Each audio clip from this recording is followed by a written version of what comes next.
Next slide. That is a human embryo.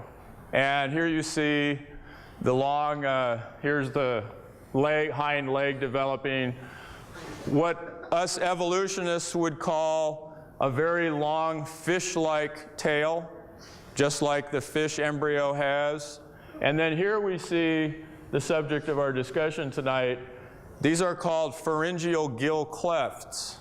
And these form in a fish, just like this, and they also form in a human. So the take-home message from the theory of evolution is that evolutionary theory predicts very powerfully that organisms would have to some degree, recapitulate in their embryology what happened in evolution.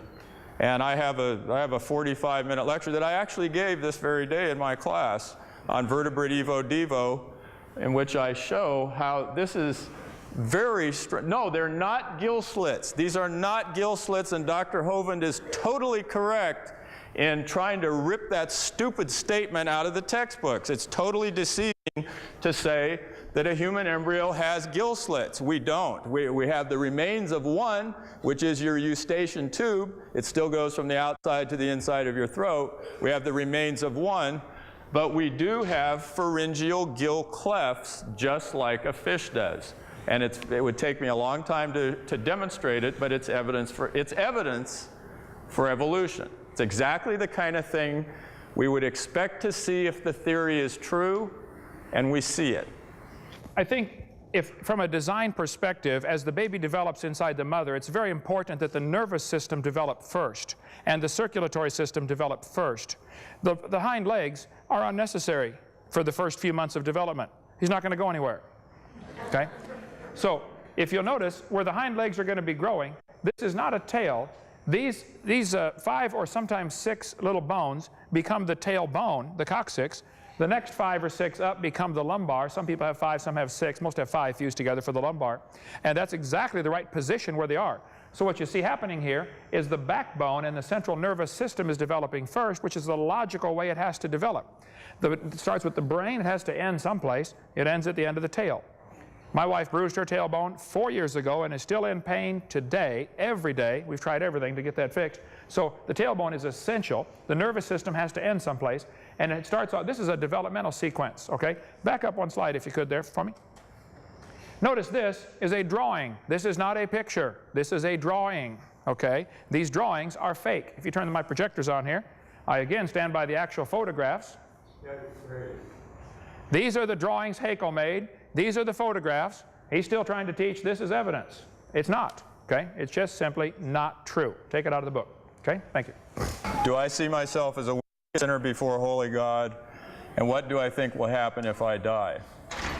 On those days when I believe in God, which is about half the time, I have no fear whatsoever of facing Him, because I believe that I do a reasonably good job of trying. Here's my philosophy of life. My kids. I believe that the only thing that you need to do in life, and if there is a God, the only thing that He cares about us doing ultimately, is to enjoy nature and love people. I tell my kids, enjoy nature and love people. And that's all that you ever have to do, and I am willing to face any almighty that might exist. And secondly, if God doesn't exist, which I believe about half the time, when I die, I will turn into peat moss. And I will be dead, not just a long time, but forever. My response to that question would be, yes, I certainly do think I'm a wicked sinner before a holy, righteous God, but I've been forgiven based on the blood of Jesus Christ, not based on my good works. If you'd uncover the projector just for a minute, here's what Thomas Huxley said. I'm sorry, Julian Huxley. That one's out of focus. Can you, that one there? He said, Julian Huxley is the grandson of Thomas Huxley, who really promoted Darwin. Huxley said, I suppose the reason we leapt at the origin of species was the idea of God interfered with our sexual mores. Well, there's an honest comment, okay? Michael Ruse, former Christian, said evolution is promoted by its practitioners as more than mere science. Evolution is an ideology, a secular religion, a full-fledged alternative to Christianity with meaning and morality. He said, I'm an ardent evolutionist and an ex-Christian. But I must admit that in this one complaint, and Mr. Gish is but one of many to make it, the literalists are absolutely right. Evolution's a religion. This was true of evolution in the beginning, and it's true of evolution still today. So it's something people believe in. It's not something they have real scientific evidence for. I think that as far as what happens when we die, we're going to stand before a holy, righteous God and give an account for everything we've said, done, or thought about. And if it wasn't for Jesus Christ, I would fear that day. Okay? Okay, we're talking about the Big Bang Theory. And my way of thinking about that whole thing is very simple, philosophically. If the Big Bang occurred, and I think there's tremendous evidence to support empirically that it did take place, scientists are completely, totally, 100% incapable of explaining why it happened. As is the case with a huge number of things in science that we still can't explain. Science is always trying to explain things. And so you're asking kind of a metaphysical question. And where did that come from? Yeah, well, half the time I'd say God. And the other time I'd say, we don't know. You know, I tell people, the three most important words in the English language, what are the three most important words to use in the English language? Answer, I love you, okay? Now, what are the second most important three words to use in the English language?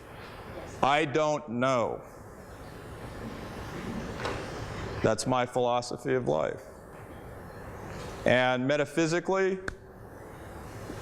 the Big Bang physicists and the theologians are in metaphysically exactly the same boat, because they both have to explain either how something was always here, either a universe or a God, or they have to explain how something came into being ex nihilo, out of nothing. Both philosophies share exactly the same problem. I can show you what the textbooks teach. This is Discover magazine last year. Where did everything come from? He says here, the universe burst into something from absolutely nothing, zero, nada. As it became bigger, it became filled with even more stuff that came from absolutely nowhere. How is that possible? Ask Alan Guth. His theory explains everything. Well, Alan Guth said in Scientific American, he said, the observable universe could have evolved from an infinitesimal region. That's a dot. He said it's then tempting to go one step further and speculate that the entire universe evolved from literally nothing. That's what they teach. Now, I tell them, you're welcome to believe that. I don't care what you believe, but that's not science, and it shouldn't be taught in the textbooks at taxpayer expense. Okay? I would agree with that. Yeah, that's got nothing to do with science, and that goes in metaphysical. But several questions weren't answered earlier, and I do appreciate Dr. Rainbow coming tonight. I've been turned down over 3,000 times for debates. Professors simply won't debate it. They want to stand in front of their class where they have an obvious academic and psychological advantage over their students. But it's very rare to find one willing to defend his position in front of somebody over which he doesn't have his thumb on. He has no control over me whatsoever. He's not going to give me a grade. I'm not the least bit afraid of him. And students in his class are going to face this for the rest of the semester, though. I mean, tomorrow morning he's going to get to teach his view for an hour to a group of kids, and then the next day, and the next day, and the next day. And I think it's only fair that students get to